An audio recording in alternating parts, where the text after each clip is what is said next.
Di situ juga saya ingin menegaskan bahwa tidak ada video saya di situ yang kedapatan berdua di dalam kamar sedang tidur atau dengan pakaian saya yang tidak memakai baju seperti yang ditudingkan. Ini celana dalam ceweknya. Ini baju ceweknya. Celana dalam ceweknya. Ceweknya nggak tahu diumpetin di mana.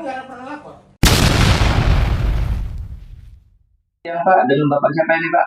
Perkenalkan saya dengan Hamid SHMH yang ini berkantor pada kantor hukum Ria Anita Putri Hamid SHMH, dan di sebelah saya adalah klien saya yang bernama Ratu ya. Ya. Dan sebelahnya ini lagi rekan saya juga Gani. Ya, di sini kita mendapatkan surat kuasa pada tanggal 2 November 2025 terkait pencemaran nama baik dan undang-undang ITE ya, yang mana ini sudah viral ya, yang disampaikan oleh inisial R ya, yang sekarang sudah nasional ya, nasional, bahkan semua orang tahu. Ini kami sangat berkeberatan atas pemberitaan tersebut. Bisa dijelaskan Pak, kronologi peristiwanya Pak? Oh, peristiwanya, informasi dari klien ini kejadian pada tanggal 2 November 2025 ya, sekitar pukul 7 tadi ya. 7 pagi ya, dilakukan video oleh inisial R ya, yang beramai-ramai ya kan, untuk memviralkan terkait ada dugaannya perselingkuhan. Namun itu adalah fitnah ya, yang berita bohong, hoak ya. Dimana kita sudah pertanyakan langsung hari ini ya sama klien kami ini ya terkait pemberitaan tersebut bahwa tidak ada yang terjadi pada saat itu ya kan. Nah, terus kapan di mana Pak?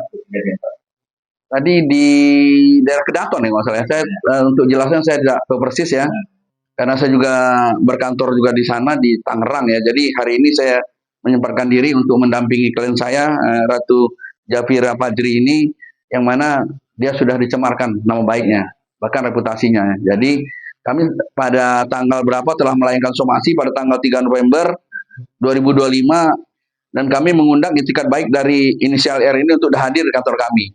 Namun kami tunggu sampai jam 10 hari ini tidak ada itikat baik yang untuk menyelesaikan masalah ini. Maka selanjutnya kami akan mengambil langkah hukum, yaitu akan melaporkan kepada pihak kepolisian Republik Indonesia. Siapa aja Pak yang terlibat ini Pak dengan yang berkaitan dengan kejadian ini Pak? Ya, dugaan yang kita duga adalah inisial R ya, yang memviralkan ini, dan Pak RT juga, Pak RT ada juga di situ ya kan, ya di video viral itu, dan klien kami juga ikut divideokan juga ya, yang mana penyebaran berita ini yang sangat merugikan sekali ya, tanpa ada bukti yang kuat gitu, yang sah ya kan, dan juga kita harus melakukan atas asas praduga tak bersalah ya. Sebelum ada kekuatan hukum, kita tidak boleh memprasangkakan orang ya kan, menduga-duga. Kita harus sesuai fakta dulu ya kan, benar nggak pembuktiannya terkait perselingkuhan tersebut ya kan. Berarti ada langkah hukum Pak ya? Ada. Nah, langkah hukumnya ini ada unsur pemerasan juga Pak ya, kata kabarnya? Ya, informasi seperti itu ya, melalui WA ya.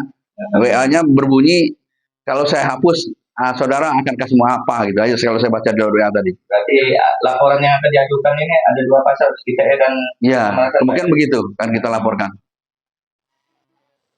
Apa kuasa hukum menilai tindakan penggerbekan itu melanggar privasi atau masuk kategori melawan hukum, Pak? Ya, melawan hukum ya, karena tanpa ada bukti yang kuat, tanpa ada ini langsung melakukan penggerbekan ya, tanpa harus ada izin dari mana dulu ya kan, harusnya konfirmasi dulu. Ini kan tidak ada konfirmasi sama sekali ya kan, padahal itu belum bisa dibuktikan secara jelas ya kan, secara hukum yang sah. Apakah klien Anda juga melaporkan balik pihak-pihak diduga pelaku penggerbekan atau penyebar video fitnah? Ya, rencana hari ini kita akan konsultasi dengan pihak Polda Lampung ya, melalui kuasa hukumnya Polda Lampung ya. Mungkin apakah hari ini atau besok kami akan lakukan langkah itu. Menurut Bapak, potensi pelanggaran pasal pidana seperti pencemaran nama baik atau ITE ini di kategori yang mana Pak? Karena Bapak izinkah atau gimana? Iya. Iya. Tanpa izin, tanpa bukti yang kuat ya. Ya, karena perselingkuhan ini agak susah juga pembuktiannya. Yang saya selama ini, saya udah pengacara senior juga, kurang lebih 14 tahun jadi pengacara. Belum ada saat ini yang perselingkuhan itu dibuktikan secara pidana. Jarang sekali, karena susah membuktikannya. Apa bentuk perlindungan hukum yang saat ini Bapak kasih kepada Ya, klien. kami akan melakukan perlindungan hukum secara maksimal kepada klien kami terkait ada dugaan pencemaran nama baik dan memviralkan video ini. Gini, tanggapan Bapak nih Pak terhadap opini publik atau pemberitaan yang menyudutkan klien Anda ini gimana Pak? Ya, saya akan mengcounter ya, mengklarifikasi hari ini bahwa klien kami apa yang dituduhkan itu tidak benar. Nah, kalau saran-sarannya Pak untuk baik untuk media atau apa Pak? Ya, saran saya ya kita sih sebenarnya ya ingin menyelesaikan secara musyawarah ya kekeluargaan. Namun hari ini etikat baik si yang memviralkan inisial R ini tidak ada hadir teman kami. Jadi kami itu aja saran-saran kami sih supaya ini bisa selesaikan secara baik. Tapi kalau tidak, kami akan segera lakukan langkah-langkah hukum. Ya, semoga publik juga lebih bijak Pak ya dalam Ya, menilai ini lebih bijak lagi ya kan. Yang mana jangan sampai melakukan hal-hal yang merugikan pihak lain ya terkait pemberitaan ini. Dari tahu dulu kebenaran. Ya, silakan mungkin langsung ya. Harapan Mbak nih gimana Mbak masalah ini Mbak ke depannya? Harapan saya masalah ini agar cepat selesai karena saya banyak merasa dirugikan dari fisik maupun dari pekerjaan, dari fisik, mental, segalanya gitu kan.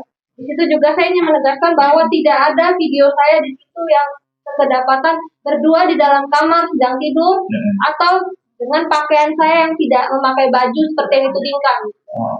Pakaian yang saya kenakan masih utuh seperti malam ketika saya datang sampai saya pulang hanya selebar itulah yang saya pakai. Untuk pakaian yang ditemukan itu untuk saya tegaskan itu bukan punya saya, melainkan ceweknya si A ini. Maka si A ini mengakui kalau emang itu bukan punya saya gitu.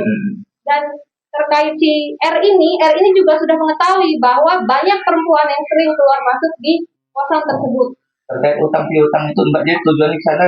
Oh ya, untuk masalah hubungan saya sama si A ini hanya sebatas teman dan terkait hutang piutang. Jadi si A ini ada hutang sama saya, makanya saya terkadang ingin bertemu dan menitipkan mobil saya kadang untuk diserviskan juga karena dia yang tahu tempat bengkelnya, makanya hari itu saya menitipkan banyak mobil saya di situ. Oke, terima kasih.